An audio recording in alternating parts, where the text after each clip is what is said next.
नमस्कार, मैं भानु प्रताप एक बार फिर से स्वागत करता हूं आपके अपने channel math with Bhanu sir में। आज हम आपको बताने वाले हैं नंबर सिस्टम की कुछ इंपॉर्टेंट क्वेश्चन जो पिछले एग्जाम्स में आ चुके हैं।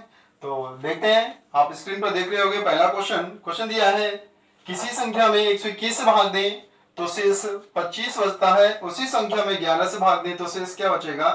तो मैंने इसका तरीका बताया हुआ था। क्वेश्चन सॉल्व करेंगे, किसी संख्या में 121 से भाग दें तो शेष 25 बचता है, उसी संख्या में 11 से भाग दें तो शेष क्या बचेगा। हमने क्वेश्चन में इसको सॉल्व करने का तरीका क्या बताया था। तरीका ये था कि सर्वप्रथम सीधा भाग देते हैं, ये चेक करने के लिए कि आंसर ज्ञात कर सकते हो या नहीं। ठीक है, तो सीधा भाग अगर चला जाता है तब हम तिरछा भाग देते हैं, जो शेष बचता है वही आंसर होता है। अगर सीधा भाग नहीं जाता है तो क्या बताया था, तो ज्ञात नहीं कर सकते हैं। ठीक है, तो सीधा भाग जाता है 11 11 में 121, तब आप तिरछा भाग दे सकते हो। 11 दूनी 22, शेष क्या बचा 3। तो आपका आंसर क्या होगा, 3 आंसर होगा। चलिए नेक्स्ट क्वेश्चन की तरफ देखेंगे। अगला क्वेश्चन दिया गया है, आप अपनी स्क्रीन पर देखिए। 1.7 और 7 के ऊपर बार का चिन्ह है। अब इसको सॉल्व करना है। 1.7 के ऊपर बार का चिन्ह है, इसको सॉल्व करना है, इसको सरल करना है। तो सरल इसका तरीका क्या है, भिन्न के रूप में तोड़ना है, अंश बटे हर के रूप में तोड़ना है।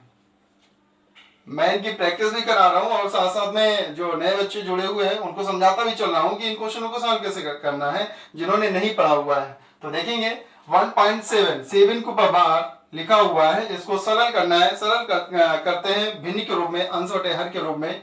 तो अंश को तोड़ने का तरीका क्या होता है, अंश को तोड़ने का तरीका होता है, सर्वप्रथम पूरी संख्या लिखेंगे, कोई भी चिन्ह नहीं लिखेंगे। पूरी संख्या है 17, पूरी संख्या लिख दी, कोई भी चिन्ह नहीं लिखेंगे और उसमें वो घटा देंगे जिसमें बार नहीं लगा है। तो 1 में बार नहीं लगा है, ये अंश सॉल्व हो चुका है।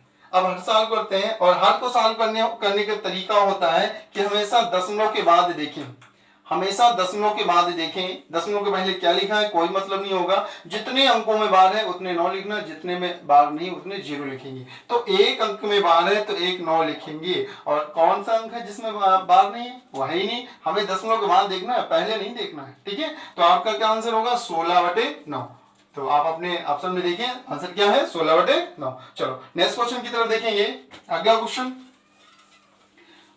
दिया हुआ है, आपको अभाज्य गुणनखंड बताना है। तो अभाज्य गुणनखंड लिखा हुआ है 3 की घात 5 और 6 की घात 7, 11 की घात 9 और 22 की घात 11। आप अपने स्क्रीन पर देखिए, क्वेश्चन लिखा हुआ है 3 की घात 5 गुणा 6 की घात 7 गुणा 11 की घात 9 गुणा 22 की घात 11। अब इसमें हमको क्या बताना है, अभाज्य गुणनखंड बताना है। तो याद रखिएगा, यहां पर अगर ये पूछा जाता कि गुणनखंड की संख्या बताओ तो दूसरा क्वेश्चन था, लेकिन यहां पूछा गया है अभाज्य गुणनखंड बताएं। तो आपको अभाज्य यहां पर हमको क्या करना है, इसके पहले फैक्टर करना है। ठीक है, तो फैक्टर करेंगे, 3 नहीं टूटेगा, 3 की घात 5 लिखेंगे। 6 टूटेगा, कितना, 2 की घात 7 गुणा 3 की घात 7, 2 3 6 घात 7। ओके, 11 नहीं टूटेगा, पहले से अभाज्य है। 22 टूटेगा, 11 की घात 11 लिखेंगे और 2 की घात 11 लिखेंगे।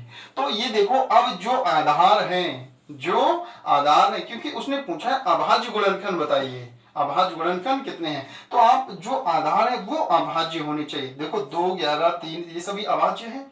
तो कितनी घातें हैं, 5 7 12 7 19 9 28 28 22 50। तो आंसर क्या हुआ, 50। अभाज्य गुणनखंड की संख्या क्या है, 50 आपका फाइनल आंसर होगा। ठीक है, चलिए नेक्स्ट क्वेश्चन की तरफ देखेंगे।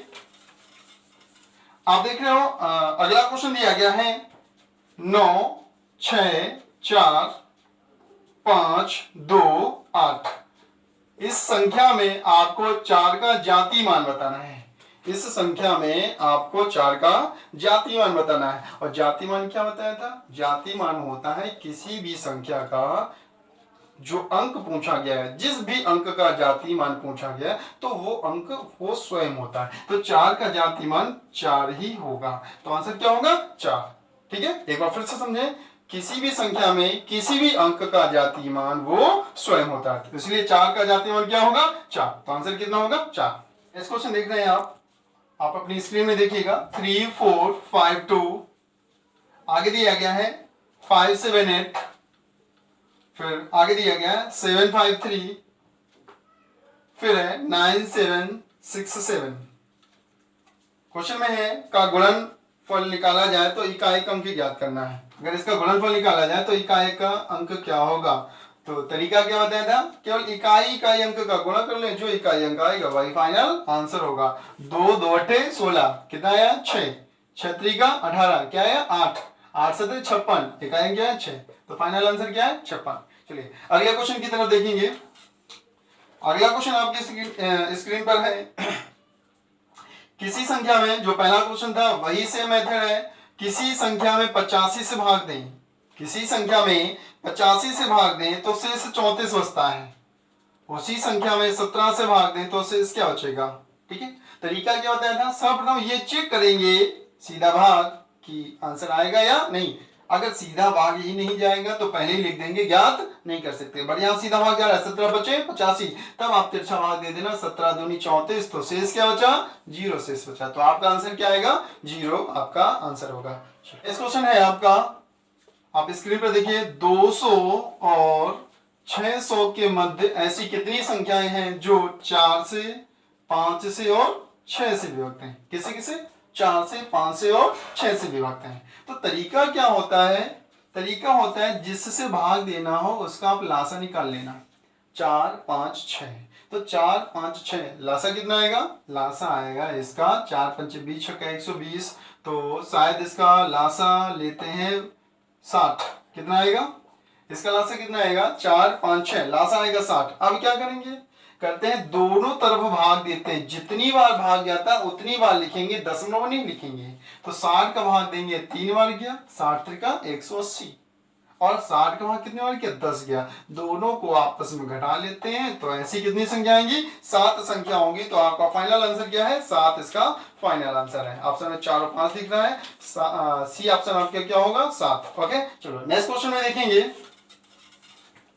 अगला क्वेश्चन देख रहे हैं, दो अंकों की बनी संख्या तथा अंकों का स्थान आपस में परिवर्तन करने के बाद जो संख्या बनती है उनके दोनों संख्याओं का अंतर कितना है? 54 है। तो संख्याओं का अंतर ज्ञात करना है। ठीक है, तो तरीका क्या होगा? सिंपल सा तरीका होता है कि हम जब भी इस टाइप का क्वेश्चन होता है तो 9 का भाग देते हैं तो अंकों का अंतर पता चल जाता है। तो 9 का भाग देंगे, 9 6 54 साल हो जाएगा। पर इसको हम सॉल्व करके दिखाते हैं, थोड़ा बेस देखेंगे। ठीक है, तो एक संख्या मैंने 2 अंकों की मानी 10x + y, कितनी मानी? 10x + y। अंकों का स्थान आपस में परिवर्तित कर दें तो क्या हो जाएगा? अंकों के स्थान y की जगह x कर दें, x की जगह y और y की जगह x, तो 10y + x हुआ। तो ये दो संख्याएं आपके सामने हैं। अब इनका अंतर 54 है, तो इनका अंतर आपस में घटाते हैं। तो 10x + y घटा दिया मैंने 10y + x, इसका अंतर कितना दिया? 54 दिया गया। घटाते हैं 10x + y - 10y - x, minus अंदर जाएगा, उधर क्या है? 54। 10x में x गया 9x, y में 10y गया 9y, माइनस का कितना है? 54।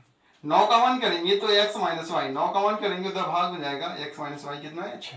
अर्थात अंक थे x y, तो अंकों का अंतर कितना आया? 6। तो आप जब भी इस टाइप का क्वेश्चन होगा, अगर अंकों का अंतर पूछा जाए तो आप 9 का भाग देंगे, अगर अंकों का योग पूछा जाए तो आप 11 का भाग देंगे। किसका भाग देंगे? 11 का भाग देंगे, क्योंकि अगर अंकों का योग पूछा जाएगा तो ये जुड़ जाएंगे तो 10x और 1x 11x, और y और 10y कितना हो जाएगा? 11y, 11y कॉमन हो जाएगा। तो जब अंकों का अंतर पूछा जाता है 9 का भाग दिया जाता है, और जब अंकों का योग पूछा जाता है तो 11 का भाग दिया जाता है। तो डायरेक्ट हम आंसर बताएंगे इसका 6। क्यों? क्योंकि अंकों का अंतर 54 था। ओके, चलिए नेक्स्ट क्वेश्चन की तरफ देखेंगे। अगला क्वेश्चन आप स्क्रीन पर देख रहे होंगे, दिया गया है 92 की घात 2 - 85 की घात 2 किससे विभक्त है? ये किससे विभक्त है? तो आप ये सिंपल सा फॉर्मूला देख सकते हो कि ये लिखा हुआ है a² - b², और a² - b² होता है क्या है? a - b और a + b।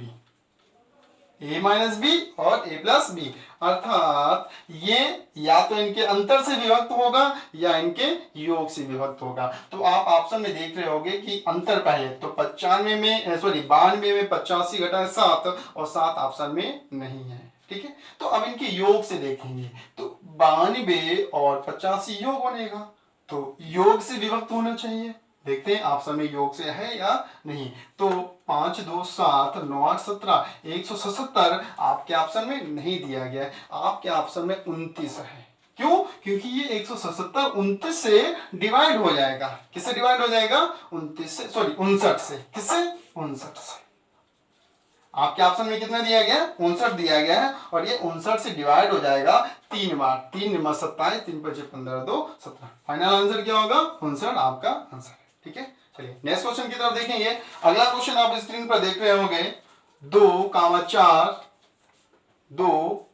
4 मल्टीपल में 6 8 98 100 गुणा करने पर गुणनफल में अंत में कितने शून्य होंगे? गुणा करने पर गुणनफल में अंत में कितने शून्य होंगे? तो क्वेश्चन तो मैं ये बताऊंगा ही, साथ में आपको मैं इसके 3 क्वेश्चन बता दे रहा हूं। ये 3 प्रकार के क्वेश्चन आते हैं। ठीक है, तो पहला क्वेश्चन, चलो मैं पहले इसी को समझा देता हूं, बाद में 3 क्वेश्चन और बताऊंगा साथ में। क्वेश्चन होता है अगर 2 से लेकर और भी बड़ी संख्या कोई भी लिखी हुई है, 2 से स्टार्ट है और सभी सम है। सभी क्या है? सम। देख रहे हैं 2 4 6 8 10, ये सभी सम संख्या दी गई हैं। तो गुणनफल में अंत में शून्य कितने आएंगे? तो सॉल्व करने का तरीका होता है कि जो बड़ी संख्या हो उसमें पहले 2 का भाग दे देना। तो बड़ी संख्या 100 है, उसमें 2 का भाग देंगे तो 50 आया। कितना आया? 50 आया। अब इस 50 में क्रमागत 5 का भाग देंगे। इस 50 में हम क्रमागत 5 का भाग देंगे। 5 का भाग 5 दहन 50। अब 10 में देंगे 5 का, तो 5 दूनी 10, 2 बार गया। तो अब 2 में 5 का भाग जाता ही नहीं, तो आपके जो अंत में शून्य होंगे वो होंगे कितने? 12। तो आप आंसर में देख रहे हो कितना आंसर आएगा? 12 आंसर आएगा। ठीक है, अब ऐसे ही शून्यों की संख्या का और क्वेश्चन आता है, वो क्या होगा? तो हम देखते हैं। ऐसे एग्जांपल में और भी बताऊं, ये क्वेश्चन देता हूं जैसे ये दिया गया 1 गुणा 2 गुणा 3 गुणा 4 गुणा 5 डैश डैश डैश 100 120 ऐसा दे दिया मैंने। अब ये सम विषम सब लिखे हुए हैं, अब इनको कैसे सॉल्व करेंगे? तो यही तरीका यहाँ भी यही तरीका है। अगर सम लिखा हो तो आप 2 का भाग देकर पहले से बड़ी संख्या में 2 का भाग देकर लिख लेंगे, फिर क्रमागत 5 का भाग देंगे। लेकिन अगर सम विषम सभी लिखे हुए हैं तो आप बड़ी संख्या में 5 का क्रमागत भाग देना शुरू करेंगे, वहां 2 का भाग नहीं देंगे। तो 5 का भाग देंगे, 5 24 120, इस 24 में 5 का भाग देंगे, 5 चौको 20। अब इस 4 में दशमलव में नहीं देते हैं, जितनी बार जाएगा उतनी ही देंगे। 5 का भाग 24 बार गया, 5 भाग 24 में जाता ही नहीं, 5 24 4 बार गया। ठीक है, 25 होता तो 5 लिख देता, 24 है 5 24 4 बार जाएगा। अब इस 4 में 5 का भाग नहीं जाता है, तो आपका आंसर क्या होगा? लास्ट में गुणनफल में 28 शून्य होंगे। कितने होंगे? एक इसी का तीसरा क्वेश्चन बनता है, वो भी हम देखेंगे। जैसे यहां लिखा होता 1 गुणा 3 गुणा 5 गुणा 7 गुणा 9 गुणा 11 गुणा 111, इस टाइप से लिखा हुआ है। अब पूछा गया गुणनफल में शून्यों की संख्या ज्ञात करें। तो आपको याद रखना है शून्य गुणनफल में तभी बनते हैं जब 5 के साथ में कोई सम संख्या हो। 5 के साथ में कोई सम संख्या, 5 तो मिला लेकिन कहीं भी सम नहीं है। जब तक सम नहीं होगा तब तक लास्ट में 0 नहीं बनेगा। ठीक है, तो सॉरी, जब तक सम नहीं होगा तब तक लास्ट में क्या होगा? 0 नहीं बनेगा। अब 5 है, सम कहीं है नहीं तो 0 बनेगा नहीं। तो यहां आंसर क्या होगा? एक भी शून्य नहीं आएगा। तो 3 प्रकार के क्वेश्चन हुए, पूरा सम लिखा हो, पूरा विषम लिखा हो या सम विषम सब लिखा हो, तीनों बता दिए। चलिए अब नेक्स्ट क्वेश्चन देखते हैं, आप अपनी स्क्रीन पर देखिएगा।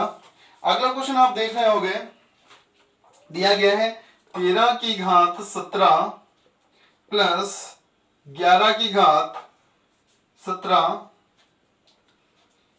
13 की घात 7 प्लस 11 की घात 7 तथा 13 की घात 5 प्लस 11 की घात 5 के बीच उभयनिष्ठ घटक बताना है। यहाँ पर कॉमन क्या होगा, तो आपको यहाँ पर ये याद रखना, इसका एक नोट्स होता है कि x power n plus a power n, ध्यान रखना, x power n plus a power n हमेशा x प्लस a से विभाजित होगा। किससे? x power n plus a power n हमेशा x प्लस a से विभाजित होगा जब n विषम, जब n कैसी हो? विषम। जब n का मान क्या हो? विषम हो तो x प्लस a से विभाजित होगा। आप देख रहे हो विषम है, आप देख रहे हो घात विषम है तो x प्लस a से विभाजित होगा, तो 13 और 11 24, तो उभयनिष्ठ घटक इसका क्या होगा? तो आंसर क्या आएगा? 24। चलो नेक्स्ट क्वेश्चन देखेंगे। अगला क्वेश्चन है 17 की घात 200 में 18 से भाग दें तो शेष क्या बचेगा? 17 की घात 200 में 18 से भाग दें तो शेष क्या बचेगा? नोट्स में देखेंगे, मैंने पढ़ाया हुआ है x पावर n में x प्लस 1 से भाग दें, x प्लस पावर n में x प्लस 1 से भाग दें तो शेष क्या होगा? तो नोट्स क्या बताया था, जब एक ज्यादा से भाग देते हैं x पावर n में x प्लस 1, एक ज्यादा से आप भाग देते हो तो घात अगर सम है, घात कैसी है? सम है, तो शेष 1 बचेगा। शेष कितना बचेगा? 1 बचेगा। और घात विषम है, घात जब विषम है तो शेष वही बचेगा जिसके ऊपर घात है, अर्थात x कितना? आप क्वेश्चन में देख रहे हो 17 की घात 200 में 18 से भाग दें तो शेष क्या बचेगा? तो 17 की घात 200 सम है और 18 से भाग दिया जा रहा है, एक ज्यादा से भाग दिया जा रहा है, घात सम है तो शेष क्या बचेगा? 1 शेष बचेगा। फाइनल आंसर क्या होगा? 1 होगा। ठीक है, चलिए अगले क्वेश्चन की तरफ चलेंगे। अगला क्वेश्चन आप देख रहे हो 1 2 3 4 5 1 2 3 4 5 6 7 9 मल्टीपल 7 2 ये दिया गया है। अब इसका मान बताना। अगर इसका गुणा करना हम शुरू करेंगे तो गुणा करने में काफी टाइम लगेगा, पहले 2 से गुणा, फिर 7 से गुणा, फिर जोड़ेंगे। तो यहाँ जो गुणनफल गुणा करने का सबसे अच्छा तरीका होता है वो होता है C9 मेथड। क्या होता है?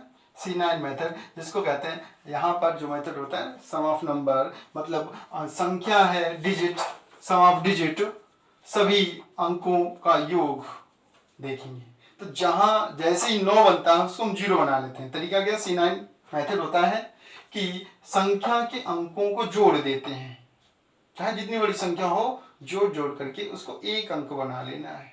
ठीक है, तो हम इसको जोड़ेंगे, एक अंक बनाएंगे। तरीका क्या और भी देख लेंगे, या तो जोड़कर एक अंक बना लें, या तो हम उसको 9 देखें हटा दें, 9 देखें हटा दें। देखो 7 2 9 हटा दिया, अर्थात 0 बना दिया, और 0 का पूरा गुणा किया तो सब 0 बना देगा। क्या बना देगा? 0 बना देगा। तो आप ऑप्शन में देखें जिसमें 0 बना दे वही क्या होगा? आपका आंसर है। तो सी ऑप्शन आप देख रहे होंगे 8 8 9 बार लिखा हुआ है। 8 8 कितनी बार लिखा हुआ है? 9 बार लिखा हुआ है। तो 8 9 72, 9 बार लिखा हुआ 72 को देखेंगे 7 2 9, वो भी 0 बना दिया, अर्थात वही आंसर क्या होगा? सही होगा। तो आंसर क्या होगा? सी आंसर इसका सही है। ओके, चलिए नेक्स्ट क्वेश्चन की तरफ देखेंगे। अगला क्वेश्चन है 3 अंकों की संख्या दोहराकर बनाई गई है, तो आपसे पूछा गया है वो किससे विभक्त है। 3 अंकों की संख्या दोहराकर अगर बनाई जाती है तो वो हमेशा किससे विभक्त होती है। तो अब देखेंगे, जैसे इसने दिया हुआ 2 5 6, एग्जाम्पल के थ्रू 2 5 6 3 अंकों की संख्या 2 बार दोहरा दी मैंने। ठीक है, तो ये अब किससे विभक्त होगी, इसका तरीका एक और क्वेश्चन आपको बताता हूं, आपके एग्जाम में यूपीएससी में आया हुआ था पिछले वर्ष। क्वेश्चन ये था एबीसी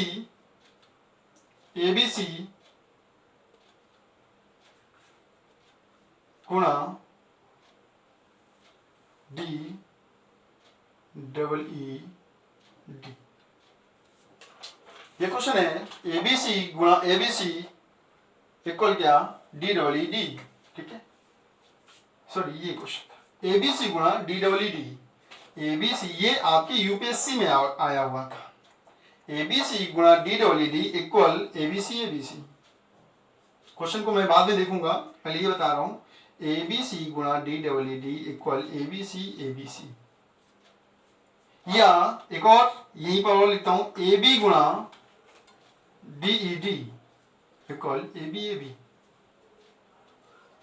इस प्रकार से बनता है। तब पूछा जाता है कि बताओ d प्लस ई का मान क्या होगा या d माइनस ई का मान क्या होगा, d इंटू ई का मान क्या होगा, इस टाइप से आता है। तो आपको यहाँ याद रखना है कि अगर 3 अंक की संख्या में, अगर 3 अंक की कोई संख्या है, 3 अंक की कोई संख्या है ABC, और उसमें अगर हम 1001 का गुणा करें तो वो इस रूप में आ जाती है, वो दो बार दोहरा जाती है। ठीक है, ABC ABC। जैसे ये होता 256 गुणा 1001, तो इसका आंसर आ जाता 256 256, ये आंसर आ जाता है 1001 से गुणा करते हैं। तो 3 अंक की संख्या में जब 1001 से गुणा करते हैं तो वो 3 अंक की संख्या दोहरा जाती है। अब यहाँ जब 2 अंक की संख्या हो तो उसमें हम 101 से गुणा करें, किससे गुणा करें, तो वो दोहरा जाती है, तो वो ए बी हो जाएगी। बाई चांस ये कितना होता है 56 गुणा 101 करते तो आंसर 56 हो जाता। ठीक है, तो ये आपके एग्जाम में आता है, लेकिन आपका क्वेश्चन क्या है वो समझेंगे। ठीक है, आपका जो क्वेश्चन है वो समझते हैं, देखते हैं आपको समझ में आ चुका होगा क्वेश्चन क्या है, उस पर हम फोकस करें। क्वेश्चन दिया गया है 3 अंक की संख्या है 256, सॉरी एक मिनट देखता हूं, 3 अंक की संख्या है दोहरा कर 6 अंक की संख्या बनानी है। जैसे 256 है, ये 6 अंक की बना ली, 256 256। इस तरह से बनी संख्या किससे विभक्त होगी, इससे बनी संख्या किससे विभक्त होगी, तो आपको नंबर सिस्टम के विभाज्यता के नियम में मैंने पढ़ाया हुआ है। जब 7 से विभाज्यता का नियम, 7 से विभाज्यता का नियम बताया था, 3 अंक के जोड़े बना लेते हैं, आपस में घटाते हैं, 3 अंक के जोड़े बनाते हैं, आपस में उनको घटा लेते हैं, तो अगर उनका अंतर 0 आता है या 0 आता है तो 7 से 11 से और 13 से विभक्त होंगे। ठीक है, तो ये जो क्वेश्चन दिया गया है ये 7 से भी, ये जो 256 या अदर कोई भी हम 3 अंक की संख्या दोहरा कर बनाएंगे तो वो 7 से भी विभक्त है, यहाँ पर 11 से भी विभक्त है, 13 से भी विभक्त है, और 1001 से अभी आपको मैंने सॉल्व करके ही बताया है 1001 से भी विभक्त होगी। तो यहाँ जो आप स्क्रीन पर ऑप्शन देख रहे हो तो 4 ऑप्शन आपके सही है। ओके, चलिए नेक्स्ट देखेंगे अगला क्वेश्चन। अगला क्वेश्चन दिया गया है 3 से गुणा करके 100 और 200 के बीच संख्याओं का योग कितना है। 3 से गुणा करके 100 और 200 के मध्य, 100 और 200 के मध्य 3 से गुणा करके जो बनी हुई है संख्या है उनका योग कितना है। तो यहाँ पर 3 का गुणांक कौन होगा तो उसको चेक करेंगे। तो 3 का गुणांक देखेंगे तो शायद 3 त्रिका 9 102 बनेगा, और इधर बनेगा जाकर के 100 तिरछंग 18 और तिरछंग 18 शायद 198। तो ये 3 के गुणांक में सभी आती है, 102 105 102 105 108 ऐसे करके सभी बनेगी 198 तक। अब पूछा गया इनका योग कितना है, तो ये बन गई समांतर श्रेणी, ये बन गई समांतर श्रेणी। अब जब समांतर श्रेणी बनी तो समांतर श्रेणी में संख्याओं का जो अंक है उनका जो ये संख्याएं हैं इनका योग क्या होगा। तो योग निकालने के लिए आपने समांतर श्रेणी पढ़ा है Sn बराबर n/2 a + l, ये पढ़ा हुआ है।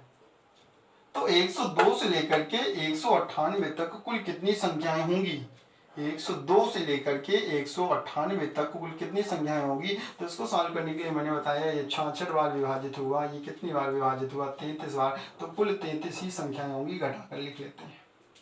तो कुल संख्याएं कितनी हुई 33 संख्याएं हुई, n का मान 33 हुआ, a पहला पद 102 और l अंतिम पद 198, 102 और 198 हुआ 300, 102 198 हुआ 300, और 300 में जब मैंने 2 का भाग दिया तो आया 150। तो 33 गुणा हमको 150 करना है, तो आपका आंसर कितना होगा 0, 15 त्रिका 45 बचा 4, 15 त्रिका 45 और 4 49। तो आंसर क्या है 4950, आपका बी पार्ट फाइनल आंसर होगा। ठीक है, चलिए अगले क्वेश्चन की तरफ देखेंगे। जो क्वेश्चन समझ में ना आए कमेंट में आप हमको बता दीजिएगा। ठीक है, चलिए अगला क्वेश्चन देखेंगे। अगला क्वेश्चन है 49 की घात 15 माइनस 1। 49 की घात 15 माइनस 1 किससे विभक्त है? आप स्क्रीन पर देख रहे होंगे 49 की घात 15 माइनस 1 किससे विभक्त है। तो आपको याद रखना है, अगर 1 की घात 15 लिख ले तो कोई समस्या नहीं आने वाली है। 1 घात 15 एक ही रहेगा। अब यहाँ नियम क्या फॉलो करेंगे, x power n minus a power n, x power n minus a की पावर n किससे विभक्त है? तो याद रखना है कि जब n विषम हो, जब n विषम हो तो x माइनस a से विभक्त होगा। तो n विषम है, x माइनस a से विभक्त होगा तो 49 में 1 गया 48, तो 48 से विभक्त होगा। लेकिन आप ऑप्शन में देख रहे हो 48 ऑप्शन में नहीं है। आपके ऑप्शन में क्या दिया गया? 8 ऑप्शन में दिया गया। तो 48 8 6 48, तो 48 से भी विभक्त होगा। 48 ऑप्शन में है नहीं तो हम क्या टिक करेंगे? 8 टिक कर देंगे, क्योंकि 8 6 48 वो डिवाइड हो जाता है। ठीक है, चलिए नेक्स्ट क्वेश्चन में देखेंगे। तो आपका आंसर इसका क्या है? 8। अगला क्वेश्चन आप देख रहे होंगे स्क्रीन पर है 2/5 और 4/9। 2/5 और 4/9 के मध्य में कौन सी भिन्न होगी? तो याद रखना, जब भी इस टाइप का क्वेश्चन आएगा तो आपको ऑप्शन का सहारा लेना पड़ेगा। ठीक है, किसे लगाएंगे? ऑप्शन से लगाएंगे। तो उनके मध्य जो होगा, वो जो ऑप्शन में होगा वही क्या होगा? फाइनल आंसर होगा। तो देखेंगे 2/5 को सॉल्व करें 0.40 आया। इसको सॉल्व करेंगे तो 0.9 चौको 36, 4 आया, 4 9 चौको 36, 0.44 यह आना चाहिए। तो इनके मध्य में अगर कोई है 0.40 और 0.44 के मध्य में जो भिन्न में है वही क्या होगा? आंसर होगा। तो भिन्न का हम पहला ऑप्शन उठाते हैं। पहला ऑप्शन दिया गया 3/7, 7 से देंगे 7 चौको 28, 2 बचा 20 हुआ, और 20 देंगे 7 दूनी 14। तो ये भिन्न में मध्य में आ रहा है, तो ये हो सकता है, ये होगा। और भी ऑप्शन देखते हैं, क्या वो भी तो नहीं है। तो अगला है 2/3। अगला ऑप्शन है 2/3। तो 3 का भाग देंगे 3 18, 0.6, फिर 3 18। ये तो बहुत बड़ी है, इससे भी बड़ी है, अर्थात ये नहीं है। सी पार्ट देखेंगे। सी पार्ट दिया गया 4/5, 5 का भाग देंगे 0.80। तो ये इनके मध्य में नहीं है, बड़ी संख्या है, तो ये भी ऑप्शन में नहीं होगा। चलिए नेक्स्ट है 1/2। 1/2 देखें 2 5 10.50, ये भी इससे बढ़िया था। इन दोनों के मध्य में यही है, तो आपका पहला ऑप्शन सही होगा। ओके, अगले क्वेश्चन की तरफ देखेंगे। अगला क्वेश्चन है किसी संख्या को, जो कि पहला क्वेश्चन जैसा था सेम वही है। यहाँ पर किसी संख्या को 899 से भाग दें, किसी संख्या को 899 से भाग दें तो शेष 63 बचता है। कितना? 63 बचता है। यदि उसी संख्या को 29 से भाग दें तो शेष क्या बचेगा? तो सर्वप्रथम आपका काम क्या है? सीधा भाग दो, ये चेक करो कि भाग जाएगा या नहीं। तो 29 त्रिका 87 बचा 2, 29 से कम 29 भाग चला गया, तब आप तिरछा भाग दे देना। 29 दूनी 58 बचा 5। तो आपका फाइनल आंसर क्या है? 5 आपका फाइनल आंसर है। बी पार्ट आपका आंसर होगा। चलिए अब लास्ट क्वेश्चन देखते हैं। 20 नंबर क्वेश्चन है, क्योंकि आज हमने आपको बताया था कि मैं आपको 20 क्वेश्चन सॉल्व कराऊंगा, जो आपके पीछे जो पिछला जितना भी एग्जाम हो चुका है तो एसएससी का, उनमें आपके ये क्वेश्चन आए हुए हैं। ठीक है, तो हम सॉल्व करते हैं। लास्ट क्वेश्चन 20 नंबर है। देखेंगे क्या है, आप अपनी स्क्रीन पर देखें। 4 की घात 1/3। अगला है 6 की घात 1/4। अगला है 15 की घात 1/6 और 245 की घात 1/12 शायद। ठीक है, अब इसको सॉल्व करेंगे तो इसका तरीका क्या होगा? जो ये घात में लिखा हुआ है, घात 1/3, घात 1/4, घात 1/6, घात 1/12, तो सबसे पहले इसको बाहर लिख लेंगे। 3 4 6 12, इसका एलसीएम लेंगे 12। इसका एलसीएम क्या लेंगे? 12। तो अब इनको 12 बनाना है। कितना बनाना है? इसको 12 बनाना है। ठीक है, तो 12 बनाने के लिए आप इसमें गुणा करोगे 4 का, तो जितना गुणा करोगे उतनी ही अंदर घात लिख दोगे। इसको 12 बनाएंगे 4 को, तो गुणा करोगे 3 का, तो जितने का गुणा करोगे उतनी ही अंदर घात लिख देना। 12 बनाओगे 2 का गुणा करोगे, अंदर 2 ही घात में लिख देना। 12 बना है, एक का गुणा करेंगे, एक ही घात में लिख देंगे। अब इसको सॉल्व कर लेंगे तो जो बड़ी संख्या होगी वही क्या होगा, फाइनल आंसर होगा, क्योंकि बड़ी संख्या पूछेगी। तो 4 की घात 4 कितना होता है, 4 चौको 16 चौको 64 चौको 256। 6 की घात 3 होता है 6 36 छक्का 216। 15 घात 2 होता है 225, 245 घात 1 245। तो सबसे बड़ी संख्या है 256। तो आंसर हुआ 4 की घात 1/3, ये फाइनल आंसर हुआ। आज हमने आपको सॉल्व करा है ये टॉप 20 क्वेश्चन जो आपके एग्जाम में आ चुके थे। चलिए नेक्स्ट हम 40 क्वेश्चन और भी लेकर के आएंगे नेक्स्ट वीडियो में। Okay, thank you.